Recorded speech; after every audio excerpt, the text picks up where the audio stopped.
They pray, they fast, they worship.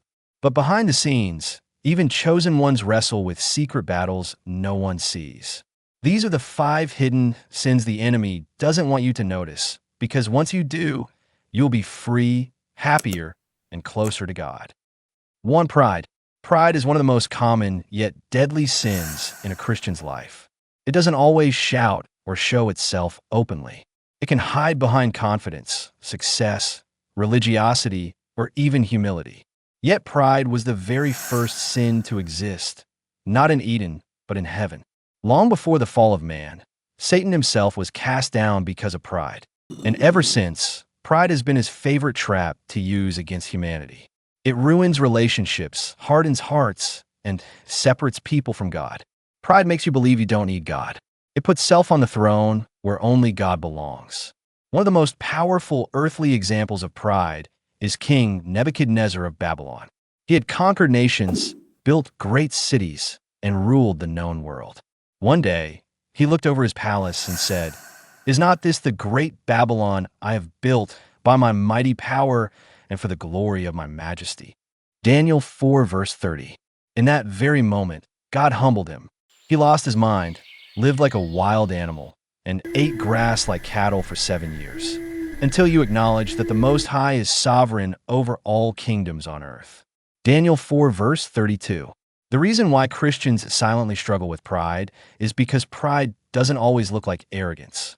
For Christians, it can appear as thinking we're more spiritual than others, believing we don't need correction or accountability, boasting in ministry, talents, or gifts, refusing to ask for help or admit weakness, secretly comparing ourselves to others. Even in churches, pride can cause division, self-righteousness, and resistance to God's Spirit. God opposes the proud, but gives grace to the humble. James 4 verse 6. If God resists the proud, no amount of effort or spiritual gifting will move him until humility is restored. We should choose the path of humility before God chooses it for us. James 4 verse 10 says, "Humble yourselves before the Lord, and he will lift you up." The second hidden sin chosen ones wrestle with is lust. Lust is one of the most dangerous hidden sins. It doesn't knock at the door like anger or burst. It whispers, waits, and then it hides in the heart until the best opportune time to get its fulfillment. To the world, lust is casual, harmless, even celebrated. But to the soul, it is a slow poison, stealing purity, distorting love, and distancing us from God. But I tell you that anyone who looks at a woman lustfully has already committed adultery with her in his heart. Matthew 5 verse 28. Jesus didn't say lust begins with an act. He said it begins with a look, with a thought, with a desire left unchecked. King David, a man after God's own heart, didn't fall because of war, betrayal, or hardship. He fell because of lust. One evening, David got up from his bed and walked around on the roof of the palace. From the roof, he saw a woman bathing. The woman was very beautiful. 2 Samuel 11 verse 2. He could have turned away. He could have walked back inside. But instead, he stared. Then he inquired. Then he sent for her. Lust gave birth to adultery. Adultery gave birth to lies. And lies led to murder. David had everything: power, favor, God's blessing. But one moment of unchecked desire led to a series of sins that shook his kingdom and shattered his family.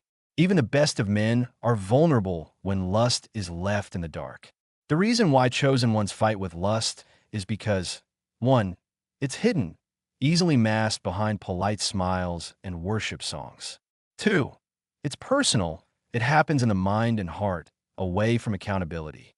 3, it's fed daily through media, smartphones, and secret habits. 4, it doesn't go away with age, marriage, or ministry unless confronted. Lust loses its power when it's dragged into the light. Confess it, don't hide it. Proverbs 28 verse 13 says, "He who conceals his sins does not prosper, but whoever confesses and renounces them finds mercy." As Job declared in Job 31 verse 1, "Be ready to make a covenant with your eyes not to look lustfully at a young woman." Feed your spirit, not your flesh. Lastly, apply Galatians 5 verse 16 in your life. Walk by the Spirit, and you will not gratify the desires of the flesh. The third hidden sin for many chosen people is envy and jealousy. The reason why envy and jealousy are so common in church is that you can lift your hands in worship while still burning inside over someone else's success. You can look holy while your heart is sick. Solomon knew the poison of envy, and in Proverbs 14, verse 30, he said, "A heart at peace gives life to the body, but envy rots the bones." Envy and jealousy are both rooted in comparison and insecurity. They're fueled by pride and fear. We compare our marriage, kids, careers, or influence to others.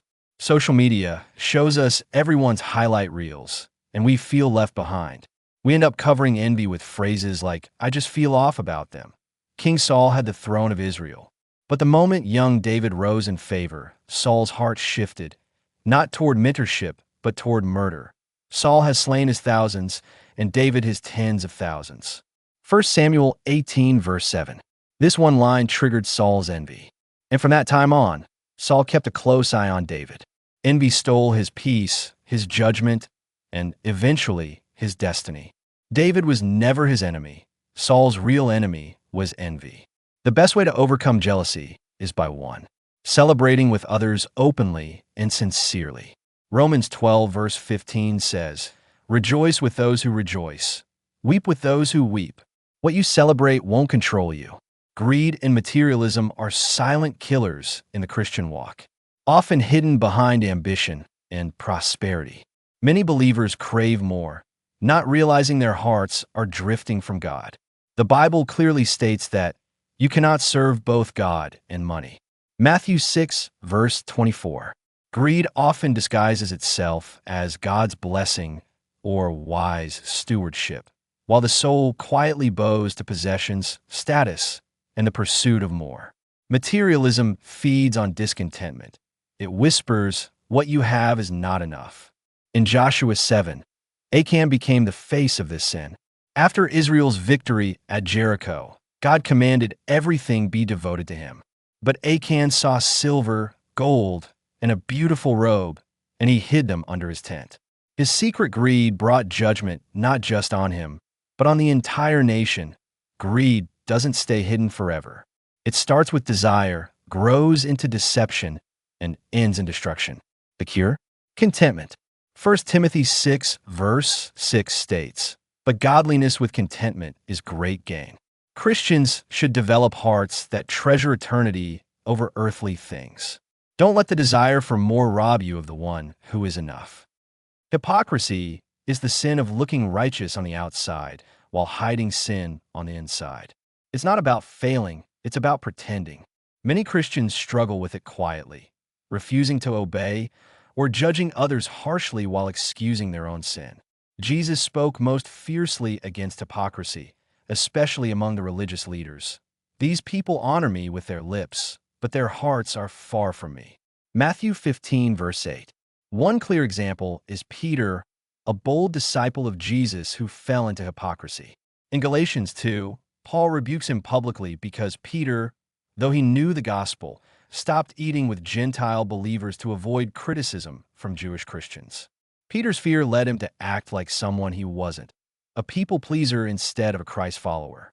The cure for hypocrisy is living in truth, both in public and private. Don't just look like a Christian. Be one, even when no one's watching.